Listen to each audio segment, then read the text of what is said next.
सर्दी के मौसम में गुलदाउदी के पौधों में बहुत ही सुंदर फूल खिलते हैं, मगर इस समय तेज़ धूप और गर्मी से इन पौधों का बुरा हाल हो जाता है। यदि हम इन पौधों की एक दिन भी देखभाल ना करें तो ये पौधे सूखने लगते हैं। आज की इस वीडियो में मैं आपको ये बताऊंगा कि हम गुलदाउदी के पौधों को अब इस समय तेज़ धूप और गर्मी से कैसे बचा सकते हैं, ताकि सर्दियों में इनसे बहुत ही सुंदर फूल ले सकें। बरसात के मौसम तक हमें इन पौधों को बचा के रखना है।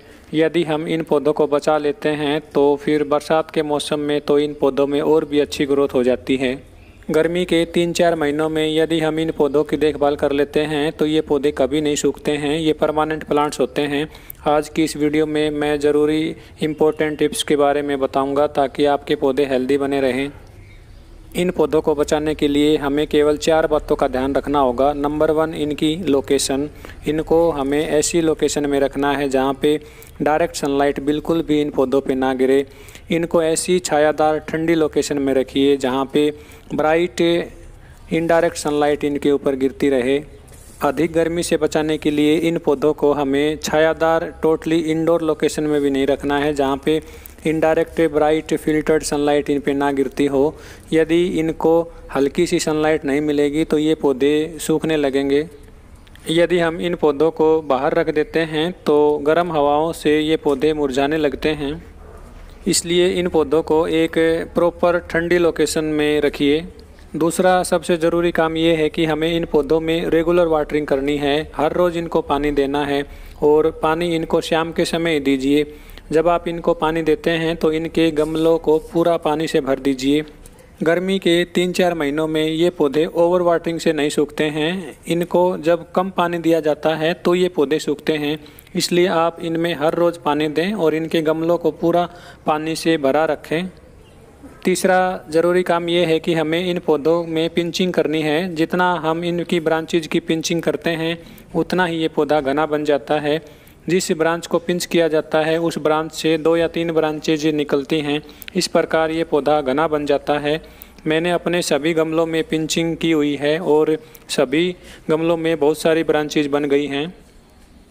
चौथे नंबर पर हमें इनके पत्तों को हर रोज़ चेक करते रहना है। हमें देखना है कि इनके ऊपर मिलीबग्स तो नहीं लग गई हैं या कुछ कीड़े होते हैं जो इनके पत्तों को खाते रहते हैं। कई बार इनके पत्तों पर स्पाइडर माइट्स भी लग जाते हैं, तो हमें इनके पत्तों की देखभाल करनी है। यदि हम इन पौधों में एक दिन भी पानी देना भूल जाते हैं तो इनका ये हाल हो जाता है। आप देखिए इनके पत्ते मुरझा गए हैं। अब मैं इनमें शाम को पानी दूंगा। मेरे पास गुलदाउदी के 8 गमले हैं। इस गमले में ही पानी की कमी अधिक होती है। मैं आपको बताता हूँ ऐसा क्यों होता है।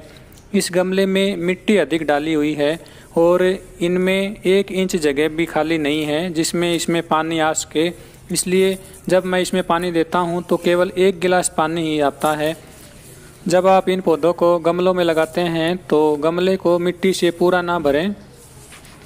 और गमलों में तो मिट्टी कम है, इसलिए उनमें अधिक पानी आ जाता है। आप देखिए ये पौधे कितने हेल्दी दिखाई दे रहे हैं क्योंकि इनमें अधिक पानी आ जाता है, इसलिए ये पौधे हरे भरे हैं।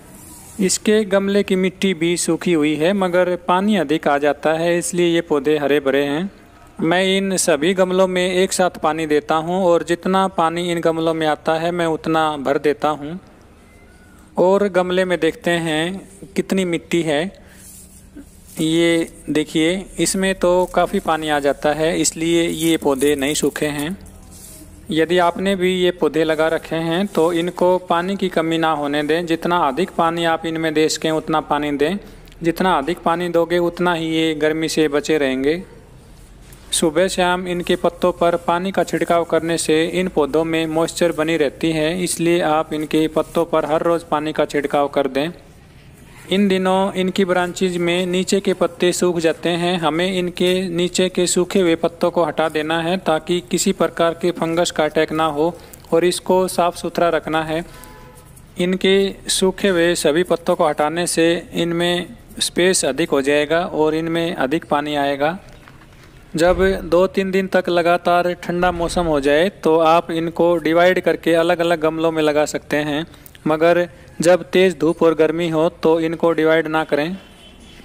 यदि इस प्रकार आप अपने गुलदाउदी के पौधों की केयर करते हैं तो आपके गुलदाउदी के पौधे गर्मी से बचे रहेंगे और हरे भरे रहेंगे। यदि आपको इस चैनल की वीडियो अच्छी लगती हैं तो चैनल को सब्सक्राइब ज़रूर कर लें। वीडियो में लास्ट तक बने रहने के लिए आप सभी का बहुत बहुत धन्यवाद। Thank you.